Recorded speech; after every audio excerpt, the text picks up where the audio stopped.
Welcome to Heaping Spoonful, a twice-monthly conversation with restaurateurs, chefs, growers, and others who have helped generate the legends associated with eateries across the Mid-South. The team at Benny Keith is proud to sponsor this adventure with the goal of preserving the stories that have helped cultivate an amazing food scene across the Mid-South. So kick back and enjoy a Heaping Spoonful.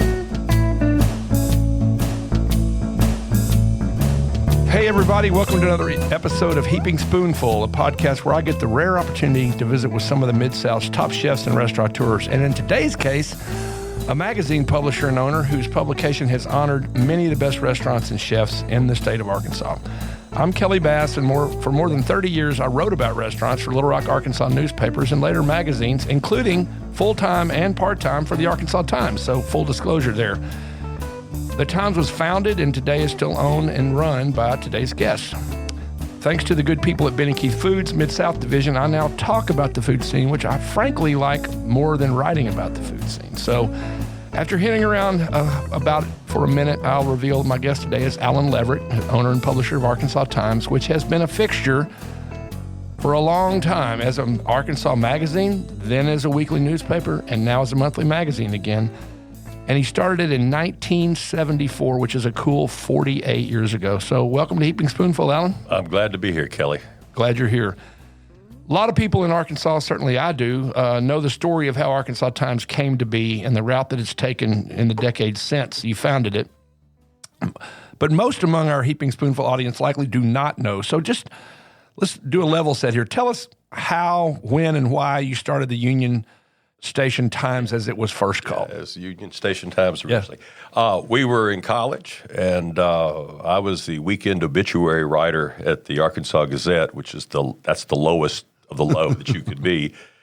And but we wanted to do a magazine, and we wanted to be free to write what we wanted to write, and we wanted to do a lot of investigative reporting, and we wanted to do a lot of cultural reporting. And so in 74, Don Melberger, who's passed away now, he had this little railroad house down on 2nd Street, and he gave it to us to start the magazine. And two of us lived in the back of the office. I had a desk, and I had hammock hooks. And I had recently come back from Mexico with a Yucatan hammock, and so every night I would, when we closed, I would hang my hammock over the desk, and that was my sleeping arrangement. So, but we lived that way for quite a while. Yeah, that is really cool. And so, not long after it was Union Station Times, you changed it to Arkansas Times, obviously expanding the scope. Right. So talk about the different periods in its history, because you've been many things. If anything, we're not afraid to reinvent ourselves in the face of whatever we're confronted with. But the Times started on $200. That was all the capital we had for the first 17 years. And Jim Bell at Publisher's Bookshop gave me the $200 as an investment. He told me later he wrote it down in his checkbook as a donation because he never expected to see it again. The $200 back, right? Yeah.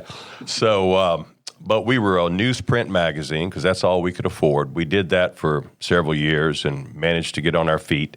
And then we added a slick cover to the newsprint magazine. And then, I guess 1979 or something, we kind of rolled the dice and we went all glossy and became a statewide magazine. And we had some success with that, but we had to bet the farm.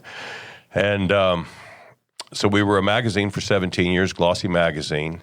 And then in, 91, when the Gazette went down, they had the world's worst business office, but the best editorial staff. And so we decided to go ahead and convert our glossy magazine into a weekly newspaper and hire the senior editorial staff at the Gazette. I mean, we had George Fisher and all these people who were writing for us and working there. And raised some money for it, raised, I think, $680,000. And so off we went because we wanted to keep that voice alive in Arkansas, the voice of the Gazette. and that left of center, more liberal point of view, which we thought was really important for a state like Arkansas. And we did that for 25 years. And then the newspaper business went to hell in a handbasket. Yep. And we realized that we had to make another big change, or we weren't going to be here much longer. And fortunately, we were able to go back to our original format as a glossy magazine, and that's made all the difference in the world. And so we're back in the black and trundling along. Yeah, and that's great. And I've been in full disclosure, and I worked for the Times from 1995 to 99, and I was in the period of time when it went to being a free publication. Yeah.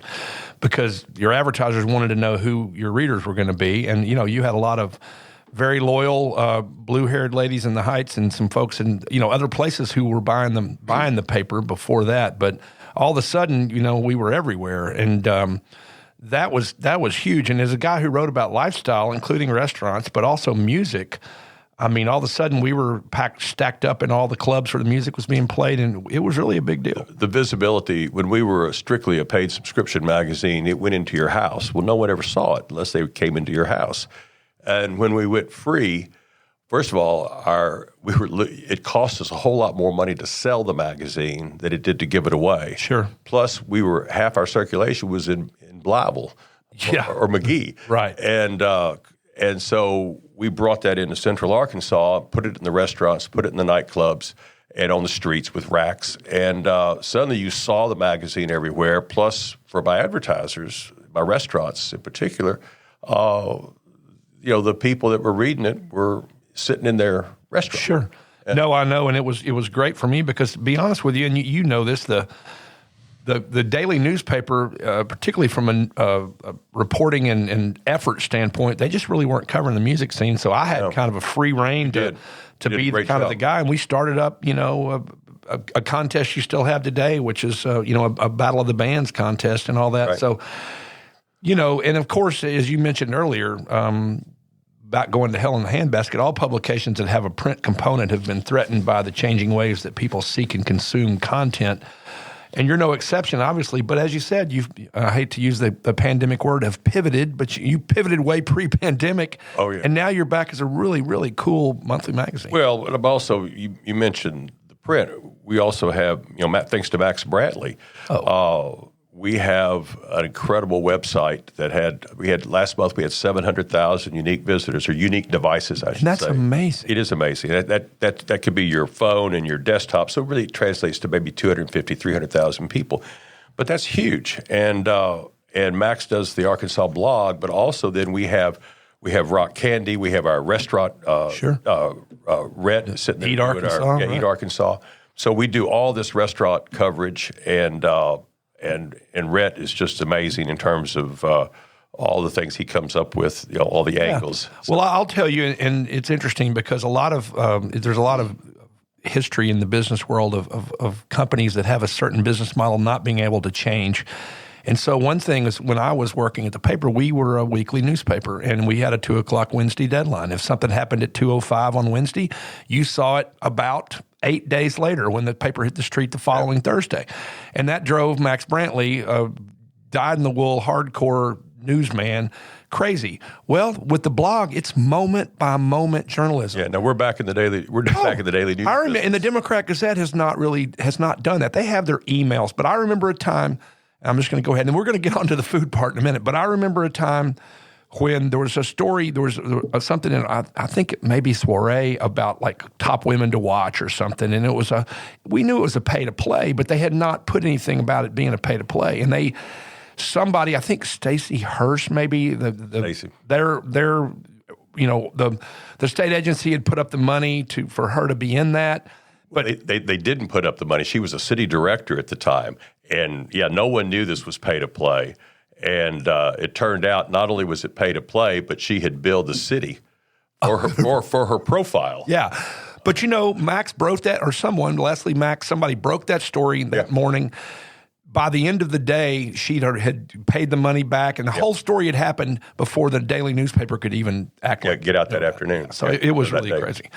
Well, as I said in the opening, Heaping Spoonful typically features chefs and restaurateurs, but you made perfect sense as a guest because while the Times is a hard-hitting news source, and I mean, thinking about the stories that I think Leslie broke the one on the Huckabees and the way they were spending some of their mansion funds. I mean, you had a lot of big news stories that you've broken over the years. And, you have many components that draw readers. You've been talking about that. But covering the restaurant scene is one of the main pillars of what you do and have done for a long time. And they started the Reader's Choice Awards before anybody else had a best of or any of that stuff in 1981. Was that something you guys just kicked around and decided, man, why don't we do that? Actually, we've done it longer than that because we didn't call it, the Reader's Choice Awards until then. But the second issue of the Arkansas Times, the cover story was Best of Little Rock. Oh, wow. And it was, we had the Shack Barbecue was the best barbecue. Okay. We had the Terminal Hotel was the best plate lunch. So all those places, of course, are gone now. But it was a lot of fun. But it was also like the best store window. It was Krebs Brothers on Asher because it had all this great restaurant equipment, all these pots. Now they are still here. Not there on that location, but they're they're still here. So, but anyway, we had a lot of fun with it. It was very popular, and I guess we sort of invented that locally, and we've been carrying on ever since. Yeah, and it's really a big deal. I mean, it's a big deal for everybody who loves to go out to eat, which is everybody, but it's a really big deal in the restaurant community. And I will also say, again, the quality and the stature of the writers that you've had through all of the years, from Bob Lancaster and Mike Trimble, Doug Smith, and I'm leaving people out, but just the creme de la creme of writers, of journalists in Arkansas. But I don't even know who wrote this. But so the first Reader's Choice Awards, which you've now told us really was happening before it was called Reader's Choice. But listen, I want to read what the lead-in to the first 1981 Reader's Choice Awards. So I quote, "Over the years, perhaps no activity has occupied as much of man's attention as the getting and serving of food. Not sex, not religion, not even war. First, man was a gatherer, then a hunter, and finally a farmer who raised crops and animals that made their way to their board by dint of the plow or the hatchet. Way back there, it didn't matter so much how a meal was prepared. A Neanderthal was tickled with a loin chop just off the hoof with little or no roasting." Man, as a guy who tries to put words together, that's just beautiful. And so the awards began. Now, at that point in time, you all were doing awards, but I guess I would imagine you were already doing restaurant reviews and features and those kinds of things? Yeah, and, when you think back, Little Rock or Central Arkansas has a restaurant scene that is far more advanced than our population would warrant. Correct. And I think that goes back to 1975, which was when Jock and Suzanne's was started. Because when Jock and Suzanne's finally closed in the 80s, I guess it was the 80s. Yep. It was sort of like the big oak tree dies, but all the acorns pop up. Yep. So you had Denny Sayer, you had Louis Petit, you had all these people. Paul Bash. Yeah, Paul Bash, Andre. Andre Simone, right? Yeah. And so you had all these people that elected to stay in Arkansas. Chow Bachi, Alon. So you had all these people that elected to stay in Arkansas. And so today, Suzanne Boscarello, who was married to Alon, well, she's got Chow Bachi. She had Chow's downtown. They had Chow's downtown. And then she has Chow Bachi here. You got Petit and Keat. That's Louis Petit. Sure. So we have all these great restaurants, but a lot of them some of them came directly out of Jock and Suzanne's, and then others came second generation, connected to the people who stayed here. Well, there was a great place called Spallet, and the guys, Paul Novicki and Scott Swander, they schooled under Louis Petit at Cafe Prego. Yeah. And then they spun that out. No, it's amazing. And now you've got kind of you've had a bunch of folks who worked at the Capitol Hotel, many of them under Lee Richardson. And so you've got, Matt Bell, who had South on Main, now has gone to Nashville to be at the 21C Hotel. You got Matt McClure, who runs the Hive in Bentonville, which is he's the only finalist for James Beard's Chef of the Year. He hasn't won it yet. Yet is the key word. So it really is incredible. But the Times was there paying attention to all of this at a time that really other publications were not. We'll also look at a new restaurant, the Grumpy Rabbit in Lone Oak. Yeah. Who would have thought there'd be a restaurant like that in Lone Oak, Arkansas? Well, you go there and it's all the old Capitol Hotel waiters. Sure. And there's a consultant there. I think his name is Alain. He was a French guy. Yeah. James Hale was the chef at the Capitol after he had his own Acadia. Yeah. He's the chef at the Grumpy Rabbit in Lono, which is a tiny, for those listening from afar, it's a tiny town about 25 miles east of Little Rock. And Grumpy Rabbit this year, we do 2 categories: best restaurant in Central Arkansas, best restaurant around Arkansas. And Grumpy Rabbit not only won that category, best restaurant around Arkansas, but also a whole bunch of other best chef around Arkansas, James Hale. Yeah. So we get these centers of excellence, if you will, and then they spin off more and more people, and so Arkansas, Central Arkansas, and also Northwest Arkansas particularly, has just a great wealth of very, very fine. Yeah, and James Hale has been a guest on Heaping Spoonful, and they just announced the Arkansas Food Hall of Fame finalists, and 5 of the 6 Proprietors of the Year finalists have been on our show. So we're doing the same thing from a podcast point of view that the Times has been doing for way, way, way longer. So voting in this contest, of course, you always have to watch for ballot box stuffing, which I guess technically is legal, but I remember if you only marked one category, we kind of didn't count that. Is all of that automated now? Is that all an online thing? We don't do that was always a problem. I mean, you'd get 50 envelopes one day, and it'd all be one restaurant check in the same envelopes. Yeah. And so that would be discarded.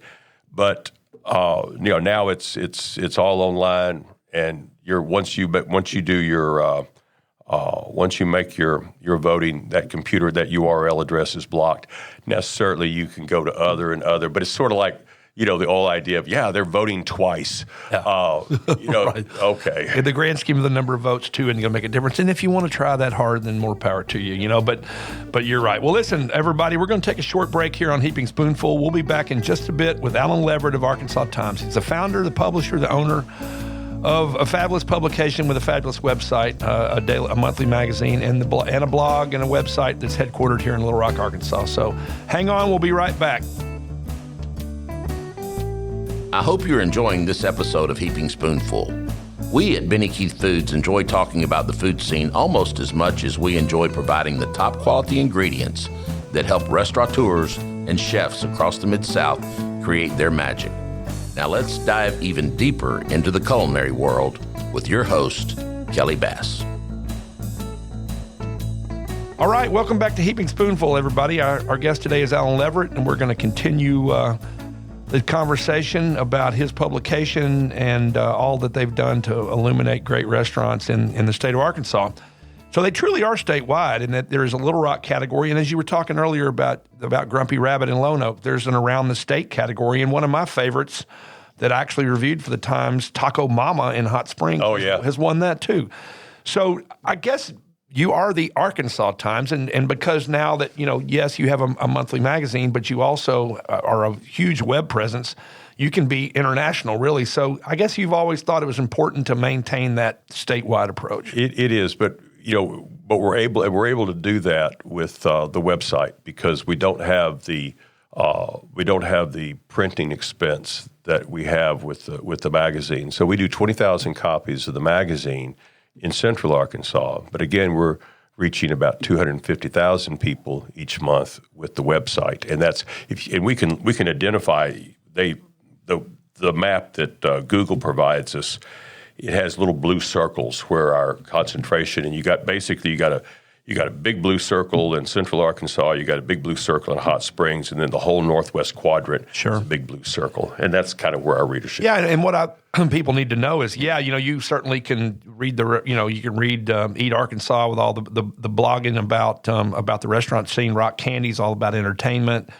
Stephanie Smittle does a great job, and then Max is the main driving force of the Arkansas blog, which is minute-by-minute news, but it has a lot of helpers, and Austin Bailey's doing a fabulous job. She does doing a great job. But you also can read the entire paper, the entire magazine, he was a paper when I was there, the entire magazine online, too. So it is a one-stop shop for all kinds of fabulous journalism, for sure. And I'll tell you again, as a former restaurant reviewer and a guy who likes to go out to eat a lot, mean, winning a Reader's Choice Award is a big deal. I've been in restaurants where you just see a line across the back of framed certificates you see that all over Arkansas. And there's always been I think there's always been a kind of a big ceremony party involved that brings these folks together. And we're recording this in very late January of 2022, but I think you guys are about to have a party again. We right? are. We're going to be doing our Reader's Choice Awards here at Benny Keith. Yeah, which is a great facility. That's going to be on this coming Tuesday, February 2nd. Cool. And we'll be bringing in all of our winners and our finalists. And Benny Keith does a great spread. The food here is fabulous. Yeah. And so Benny Keith has their own chefs, and they will be feeding the restaurateurs. Which they love because they cook plenty. And of course, a lot of them are Benny Keith customers, so it's a love fest of the first order, and really, really, really cool. For lots of years, I can remember when you didn't find out who won until the evening of the party. Right. But do you remember? That's changed many years ago. I don't even know exactly when. Yeah. You have a we used to. In fact, we used to do a banquet at the Excelsior Hotel. Yeah. That's how far back it goes. But, truthfully, that comes back to advertising. Sure. Because, if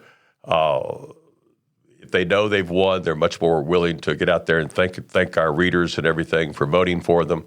And we were, it was really costing us a lot of money to do it before. Sure. Because there wasn't that much advertising associated with it because it was a done deal. But this is the way we do it now.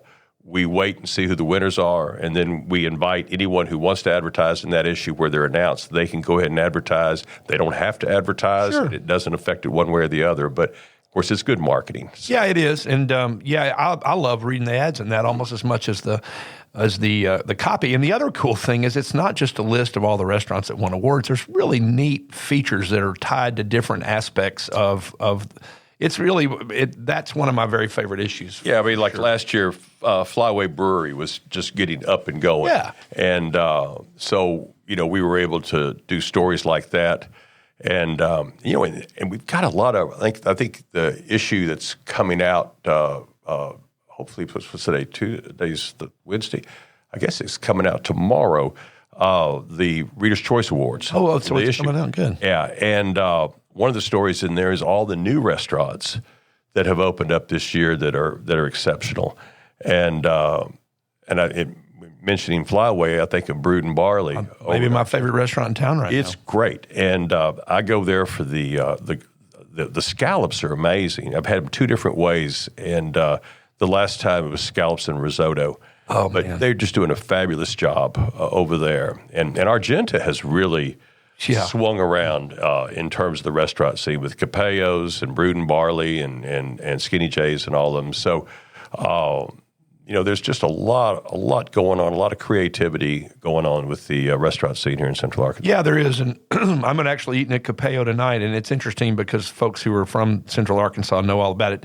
It was in Argenta is the downtown neighborhood of North Little Rock, right over the river. And it's got a lot going on. In fact, going to see Elton John Saturday night at the arena. Apparently, he had to cancel Dallas, but he says he's okay. So we're powering forward for that. And it's got the baseball stadium where the Arkansas Travelers play, Dickey Stevens Park. But it's got tons, and it's got a lot of Diamond Bear, which is the original microbrewery as far as packaging and selling. Not Vino's, I think, was your first from just making it and serving it on site and selling growlers. But it really is cool. And we started talking earlier, and I'm going to go in a little bit of a different direction. We talked about the early years of your Reader's Choice Awards, and I'm sure I'll jump in on this, but there were some consistent winners. Restaurant business is tough, particularly over the long haul. It's amazing the ones that have made it for decades and decades. But let's think about some of the consistent winners and top restaurants around Arkansas, but particularly Little Rock that aren't there anymore. I'll throw one out, Cajun's Wharf. Cajun's Wharf, absolutely. I mean, great restaurant. Huge restaurant. Yeah, and that was so interesting because they started out, what was it, Anderson. Yeah. And it started out with Mary Beth was his number two, and then I think Mary Beth went with Graham Catlett went off to Russia. Yeah. When Yeltsin was there, they started becoming a supplier to all the Western hotels that were moving into Moscow. But the restaurant got sold off to some chain. Landry's. Awful situation. And then Mary Beth came back and bought the restaurant and put it right back where it was, along with Dan Kovach, who has Copper Grill now, and also out west. Capers. Yeah, he just Mary bought Beth, that from Mary Beth. So anyway, great restaurant, and recently closed here about 2 years ago, and Mary Beth retired. So yeah, you've got that. You've got Andre's. Sure. Great story about Andre real quick. So he told me the story one time. So he was up in Northwest Arkansas, and he's a French chef. Yeah, French chef. And so they were mushroom hunting. And so one of the things you got to be careful about with mushrooms, and I raise mushrooms, is that a mushroom that is a edible mushroom in Switzerland might be identical to a deadly mushroom in the United States. Ooh. And so they picked these mushrooms. He cooked this dinner, ate it. He's driving to Eureka Springs. I think he's going from Fayetteville to Eureka Springs. So he finally he pulls the car over. He's retching. He falls out of the car onto the highway, and Andre's dying. And so someone comes along. They pick him up. They get him to a hospital, and he's semi-conscious. He's kind of delirious, and they're pumping his stomach. And he looks up at the doctor, and he says, "I am Andre, a French chef murdered by a mushroom." And the saddest news is he had a great restaurant where Shalbachi's is, and one of his former busboys came in and shot him. Yeah, killed him. Yeah, but you think even just down in the neighborhood where Cajun's Wharf is, you had Steak and Ale, which wasn't fine dining, but it was important for us at the time. And then you had so many leather things. Leather bottle. God, Hayes, Bob Hayes? Bob Hayes, yeah. Played music. God, great musician, passed on. But Leather Bottle was there, and you had Coy's in Hot Springs and out west, which was the ultimate steakhouse in the early days. And you had La Casa Crew and all the Cafe St. Moritz. The St. Moritz, right across from your building where the Arkansas Times is. And the first place I ever went to a Sunday brunch and had a mimosa, I felt like I was in New York City. It was the coolest thing. Yeah. No, there were tons of it, and and today you have a lot. And I'm hopeful that my next guest or soon will be Peter Brave of Brave New Restaurant. Oh, yeah. Peter does a great job. Oh, and he's consistently, they do best overall, he's best, in the issue coming out tomorrow, he's best chef in Arkansas. Wow. Yeah, and he's back in the kitchen. Peter, he would have a head chef, but he's been back in the kitchen now for a year. And I'll go there in the morning. I'll be delivering heirloom tomatoes or something when I'm off my farm. And, I'll be in there at 7 o'clock, and Peter will be in there chopping celery. Yeah. Well, there's places like the Pantry. Tomas Bohm is the owner of the Pantry in Pantry Crest.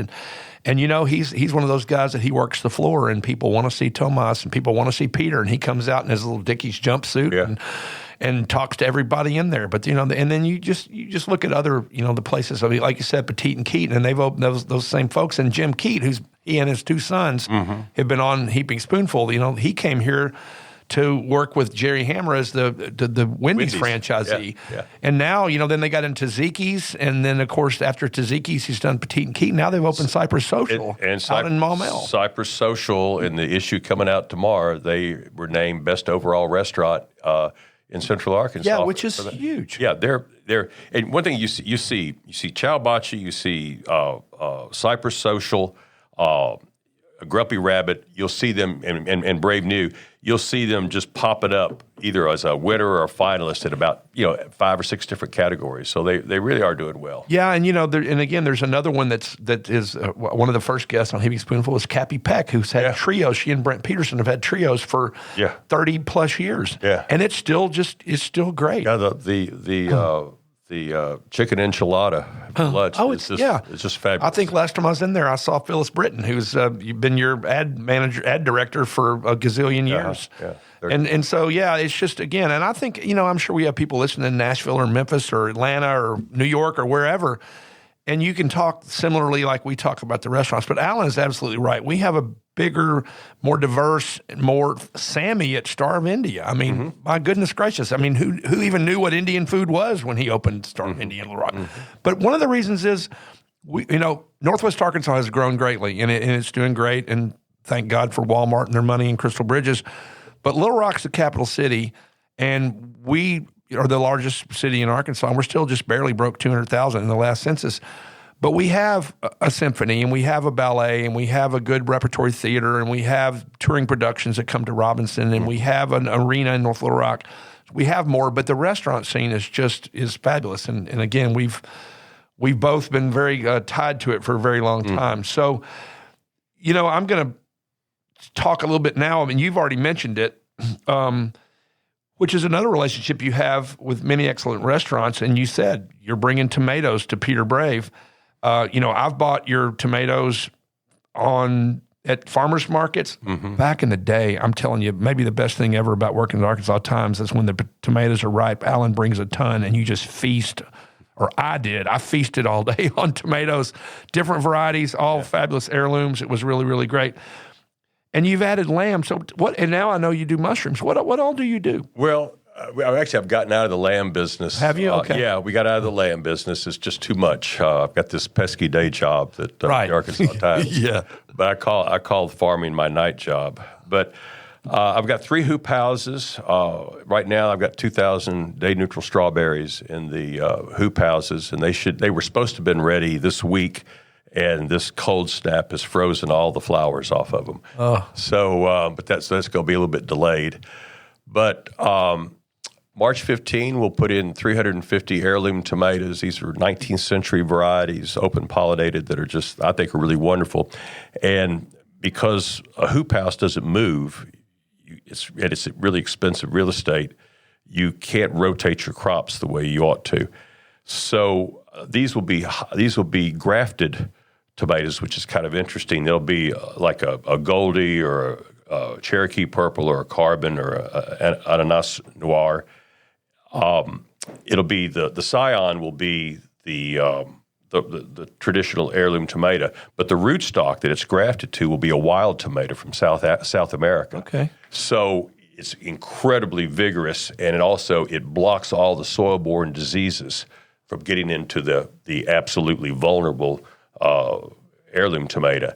And then you've got it under plastic. You're in the ground, but you've got a plastic over it, and that prevents the rain from infecting the leaves with all these different funguses. So those will all be grafted tomatoes on March 15 that goes in, and then on April 15 or April 20, whenever we don't have any more freezes, then another 1,000 heirloom tomatoes will go into a couple of acres that I've got, several acres that I've got there. And then we'll do cut flowers for the market. I'll do ambrosia cantaloupes. If you ever get a chance, cantaloupes, like tomatoes, are not all created equal. Okay. So if you ever get a chance to get an ambrosia cantaloupe, it's the best cantaloupe in the world. All kinds of potatoes, Peruvian potatoes, figurine potatoes, the big purple potatoes. You said mushrooms. Mushrooms, shiitake mushrooms. I've got 150 logs that I'll go out. You got to water your shiitakes like you do a crop, and then about 2 or 3 times a year you'll walk out there and there'll just be 50 pounds, 60 pounds of shiitake mushrooms there ready to go. So, do you mostly sell those to restaurants? I mean, all of your stuff? Yeah. Well, in the farmers market, Bernice Garden. I know you're there. Well, I'm not there anymore. Okay. I've been at Hillcrest. I'm not there right now. I don't have anything to sell. Right. But I've been at Hillcrest Farmers Market for the past year, and I'm not sure if I'll go back to Hillcrest or I'll go back to. I used to be at Whitewater Tavern Market as well. Got to be too much. I need a day off, and so. I just chose. That's a Sunday market. It's a Saturday after, sort of anyway. Long story. They're overlapping now, and it's not practical. But no, I enjoy that, and I enjoy talking to people about food and producing it, and I really enjoy it. I'm hoping you have some helpers on your farm. I've got one young man that it helps me about 8 hours a week, but I got all winter. See, I collect big rolls of spoiled hay all winter, and from neighbors and people, and then I roll those big rolls out down my raised bed. So I've got 35, 150 foot long raised beds, and you roll that big which takes a little bit of effort. You roll that big hay roll back out like a carpet, and that smothers the weeds, and then you plant through the hay. Well, you take all winter to do that. Every weekend I'll work 12 hours or something doing that. And so you get it done, and once you got that mulch down, you need some help planting through, which is a couple of days, 2 or 3 days, and then it's So let Mother Nature take its. yeah. Then you got a lot of you're running stakes down, you're running string, you're harvesting, you're sorting. It never ends, but it's manageable. Well, and you crank out great stuff. And yeah, it's so nice when you hear farm to table. And as I said, your farm is one of the farms that ends up at the table at a lot of great places. So thank you so much, Alan, for being our guest today on Heaping Spoonful. Good luck in all you do at Arkansas Times, all you do on your farm. Keep shining the spotlight on the great restaurants and chefs of Arkansas. And thanks for giving readers the chance to weigh in on where they love to go eat and whose food they love to eat. So, and also thanks to all of you out there for listening to Heaping Spoonful. New episodes are posted the first and third Tuesday of each month, so keep an ear and an eye out for them. And please go back and check out some of the ones you've missed. Thanks, everybody, for listening. Have a great day. Thank you, Alan. Thanks, Kelly. We hope you enjoyed this episode of Heaping Spoonful. On behalf of all of us at Benny Keith Foods, Mid-South Division, please know how much we love connecting you with the legends of the culinary scene and their unique stories. I look forward to the next time we can offer you another Heaping Spoonful.